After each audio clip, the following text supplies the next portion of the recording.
Tried to get this video out a little bit later yesterday as day one wrapped up, but there were a lot of announcements. So I really wanted to kind of make two separate videos finishing up day one. And if there's anything else, I'm obviously going to make a video later on tonight. But one of the biggest news was obviously GoPro, and GoPro has been teasing their Karma drone and their new Hero 5 line of cameras.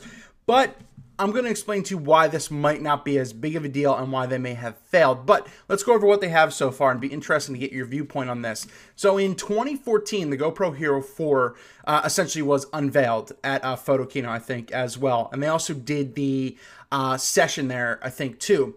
So it's been 2 years. They've been very, very plummeting in the stock market. Their value has just gone down. They were even possibly facing bankruptcy. So they were really taking a step back and hoping that something like this would save their company, because they've been getting murdered in the action cam market. So with Photokina 2016, they announced the GoPro Hero 5 Black and the Hero 5 Session, as well as a couple accessories and the Karma drone. Let's go over this real quick. So here it is right here, the GoPro Hero 5. It has a very interesting color, kind of gets away from what they've done in their scheme as well, and it will be $399. Interesting. It's a little bit high compared to what I want, but I'll save my opinion for that at the end. It will have 4K video, as well as its brethren right here, the Hero 5 Session, which I'll show you in a second too. That will also have 4K video. Interesting part about this is that it's the first time it's using electronic stabilization. So it's saying that it's going to give you better image stabilization going into this. Water resistant up to 33 feet without the housing, which they've been really doing, and I like that you don't have to have the cage around it per se to do this stuff anymore. They are stressing that it does voice control, so that way you could say like, GoPro, record video, and that you could do that. I don't know how much I would be talking to my GoPro, but that's one of the features that they're offering. So we'll go with that. Let me know your thoughts on that down below as well. And they're also saying that this is a 2-inch touchscreen, and it basically, you just have like one menu control button and everything pretty much towards the top, and that's how you kind of navigate everything. So they've really tried to make it more simplistic and dumb it down. But once again, you're paying $400 for something like this. And this Session really shares a lot of that stuff, but a couple things that differentiate this Black from the Session is that it has 12 megapixels, it has the touchscreen, it has built-in GPS, which I don't know is a big deal, but some people might want that. And it does shoot RAW photos, and I think they're going to do something to improve the RAW video as well for editing. But let's take a look at the Session. So here it is. Here is the GoPro Hero 5 Session. Pretty much looks like the 4 Session, just a little lighter and more silvery. And essentially, once again, it does 4K video, same waterproof things, but it does not have a screen on it because there's no need for one. It's not going to be a removable battery like before, but it will have a 10 megapixel sensor, no screen, no GPS, and it does not do RAW. So that will cost you $299 when you can actually get the 4 Session right now for $199. I estimate by Christmas of this year, it's probably going to be $99, especially when this really hits shelves. But that's really what you're getting. And the other thing that they're saying is you're going to get a GoPro, you can subscribe monthly to a GoPro cloud system for $5 a month, which essentially when you plug this in and you charge it, either one, you can automatically back up and sync your photos and video to their cloud service for $5 a month. I'll also explain why that's probably not a good idea as well. The last thing I'm going to talk about is the GoPro Karma and how interesting that this is. This was hyped up for like a year after accidental leaks and everything came out, but essentially you're seeing it right here. It's their drone that folds up. And a lot of things can be, removed from it as well, like the stabilization unit that's built onto here. So if you want to get this bad boy alone, no camera, which that's one of the key things in here. This does not come with a camera.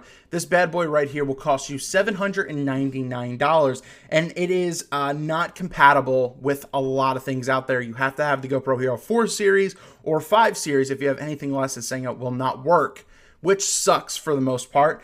And, if you want to buy like a kit with it for $999, you can get the Hero 5 Session with the drone, or for $1,100 or maybe a little bit over $1,100, you will be able to get the GoPro Hero 5 with the Karma drone right here. But essentially, it's like a, as you're seeing it right here, it's a removable front, the legs fold, and Yeah, I mean, it just looks like a drone.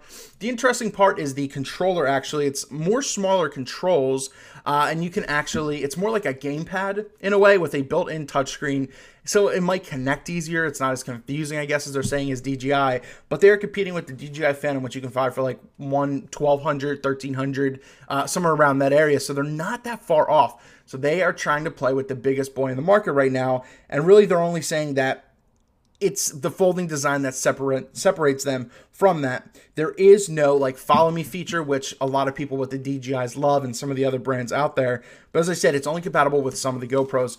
Now, the issue that I'm having with GoPro right here is that they are struggling terribly in the market right now. So they think that moving towards the drone is a big thing for them. But the problem is they're pricing themselves right up there.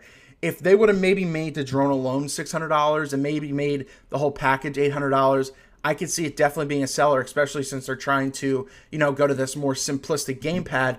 But with the GoPro stuff, I just don't get it. I don't understand.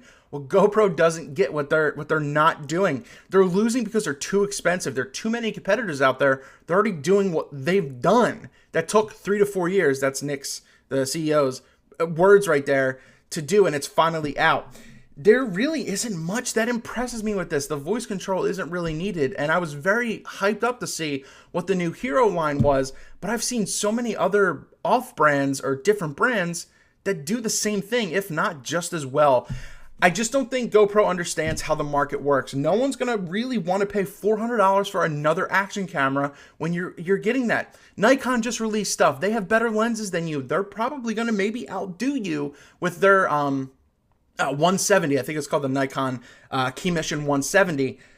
You just don't understand how it goes. And then you have the audacity to offer a subscription service for another $5 a month, which I don't think is horrible, but it just, you're not appealing to the consumer base, which you were when you first innovated the market.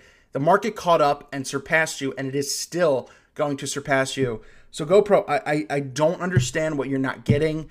You do make a decent product, but for the price, absolutely not. $300 for the Session is way too damn much. Maybe if anything, it's $200, if not $150, and you'd be in the game. And you got to stop charging $400 to $500 for the goddamn GoPros right here. Learn the market, know what you're doing, because you're still not going to win. I'm sure this is going to sell. Your stock's going to go up because investors are going to be like, ooh, this is the newest and greatest.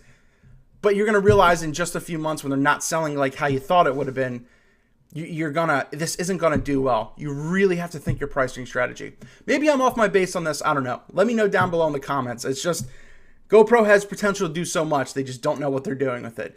Thank you so much for watching this video. What do you think? Are you excited about this GoPro Hero stuff? Is it properly priced? Do you think it's right on market? Or do you think that it's absolutely ridiculous on how they might still be failing? I think they're still failing in a way, but who knows? I don't own GoPro. Thank you so much for watching. Eric Rossi, the guy with the eye. Stay tuned for more Photokina coverage. I have one more video coming out in a couple hours from now when you're seeing this, or later from when you're seeing this. Stay tuned.